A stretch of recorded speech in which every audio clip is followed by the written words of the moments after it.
Siapa sih yang tidak mengenal Universitas Indonesia, Pertamina, Apple, YouTube, bahkan AM Kampus? Maksud saya yang ini.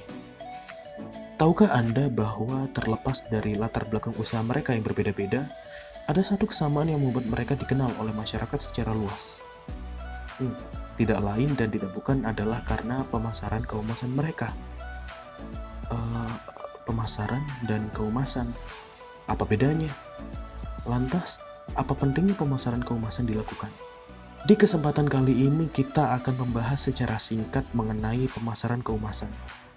Secara garis besar, ada tiga struktur yang harus kita pahami, yaitu definisi kehumasan, definisi pemasaran, dan tentu saja keterkaitan di antara keduanya. Menurut Mandagi tahun 2019, kehumasan adalah salah satu fungsi manajerial yang bertujuan untuk membangun dan menjaga citra sebuah instansi melalui kegiatan timbal balik antara pihak internal dan eksternal sasaran.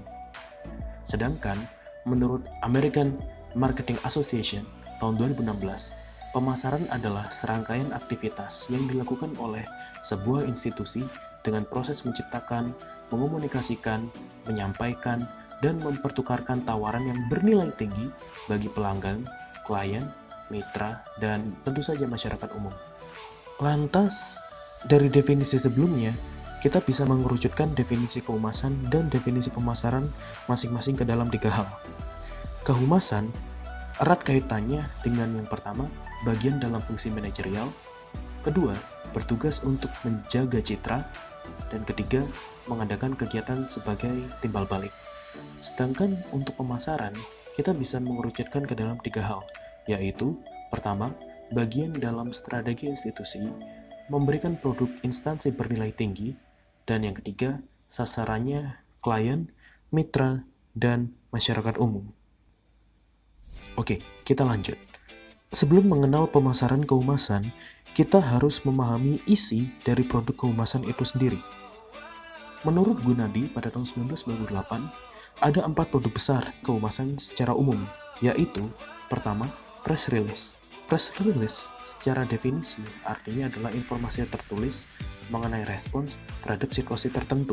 Press release biasanya ditujukan oleh tim kehumasan suatu institusi kepada jajaran media. Gunanya tentu untuk mempublikasi hasil respons tersebut ke masyarakat secara luas. Press release umumnya berisi informasi secara jelas, terstruktur, dan informatif sebagai bentuk respons sebuah institusi mengenai permasalahan yang berhubungan dengan mereka. Saat ini, press release sering dikeluarkan berbarengan dengan kegiatan press conference. Press conference memiliki fungsi yang mirip dengan press release. Bedanya, press conference bersifat komunikatif dan sasarannya lebih ditujukan kepada media audiovisual, misalnya seperti televisi, YouTube, dan sejenisnya. Yang kedua adalah annual report atau laporan berjangka. Laporan tertulis berjangka untuk menunjukkan keterjangkauan institusi dengan mitra. Annual report merupakan salah satu produk kehumasan yang umumnya disasarkan untuk pihak internal suatu institusi itu sendiri.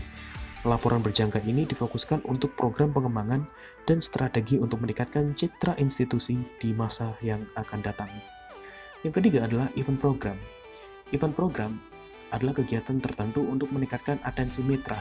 Hal ini ditujukan untuk keterkaitan antara pihak institusi dengan mitra melalui kegiatan-kegiatan khusus.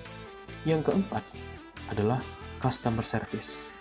Melalui produk ini, mitra bisa berkomunikasi secara langsung dengan institusi untuk berbagai macam permasalahan yang dihadapi. Saat ini, customer service bisa dibedakan ke dalam tiga hal, yaitu melalui telepon atau SMS, yang kedua melalui media sosial, yang ketiga melalui surat pembaca. Oke, saat ini kita akan membahas secara singkat mengenai pemasaran kehumasan. Apa sih pemasaran kehumasan? Dan untuk apa produk kehumasan dipasarkan? Secara umum, pemasaran kehumasan berarti aktivitas dan strategi pemasaran terhadap hasil produk kehumasan yang telah diterbitkan agar produk tersebut dapat dijangkau oleh sasaran yang diinginkan. Lalu, ya mengapa produk kehumasan harus dipasarkan? Adapun tujuan dari pemasaran kehumasan, menurut Nurtanio dan Rahmania pada tahun 2017 adalah yang pertama, keterikatan. Pemasaran kehumasan dilakukan untuk membangun relasi yang lebih baik dengan mitra, agar tentu saja mitra tidak merasa disia-siakan oleh sebuah institusi. Yang kedua, adapun tujuan pemasaran kehumasan adalah keefektifan, yaitu untuk mengurangi potensi sasaran produk kehumasan yang sia-sia. Ya, kita sudah membuat susah-susah, ternyata sasaran yang ditujukan itu tidak sesuai dengan produk kehumasan.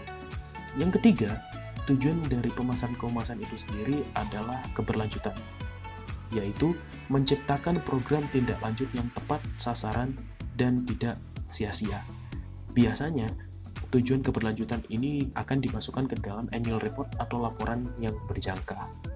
Pemasaran kehumasan pada umumnya ada 4, yaitu yang pertama adalah media pers, yang kedua adalah mitra, yang ketiga internal, dan yang keempat adalah masyarakat umum. Media pers adalah salah satu pemasaran kehumasan yang sering ditujukan oleh institusi untuk memasarkan produk kehumasan mereka. Biasanya, dan yang akan dipasarkan ke dalam media pers, yaitu merupakan press conference dan press release. Media pers adalah salah satu strategi pemasaran terbaik karena media pers bisa menjangkau banyak orang.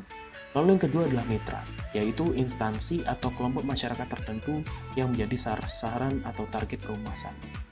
Sedangkan yang ketiga adalah internal.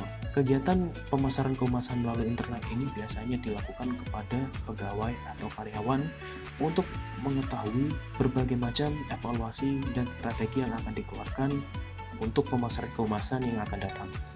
Dan yang keempat adalah masyarakat umum. Tentu, masyarakat secara luas bisa saja mengakses informasi dari produk kehumasan yang telah diterbitkan. Namun tentu saja, tidak semua produk kehumasan bisa dikeluarkan dan bisa dibaca oleh masyarakat umum. Secara tidak langsung kita bisa membagi roadmap pemasaran kehumasan. Apa sih yang harus dilakukan kalau kita menggunakan pemasaran kehumasan? Apa yang dilakukan oleh tim humas? Yang pertama, humas akan mengevaluasi daya kehumasan instansinya. Sebelum humas menciptakan produk kehumasan, maka tim dalam humas itu akan mengevaluasi hasil produk-produk kehumasan yang telah mereka keluarkan sebelumnya. Apakah sudah efektif, apakah sudah tepat sasaran, dan apakah sudah menunjukkan keberlanjutan. Apabila ada yang belum, maka tim humas akan mengevaluasi tersebut dan menciptakan strategi-strategi yang baru untuk menutupi kekurangan-kekurangan itu. Maka langkah kedua yang akan dilakukan oleh tim humas adalah merancang produk kehumasan sesuai kebutuhan. Karena tentu kebutuhan tiap waktu itu selalu berbeda. Setelah humas merancang produk kehumasan, maka tim humas dalam sebuah institusi akan menentukan pemasaran yang sesuai. Produk yang mereka buat masuk kemana sih? Ke media sosial, atau media konvensional, atau bahkan hanya melalui selebaran. Setelah mengetahui pemasaran yang sesuai, maka secara langsung tim humas akan merilis produk kehumasan tersebut dan akan melihat sejauh mana produk kehumasan itu bisa menjangkau banyak orang. Langkah selanjutnya setelah mereka merilis, tim humas akan mengevaluasi daya kehumasan instansinya sekali lagi. Demikian mengenai pemasaran kehumasan yang bisa kita pahami. Tentu, pemasaran kehumasan akan disesuaikan dengan kebutuhan instansi dan kebutuhan zaman. Sekian, salam.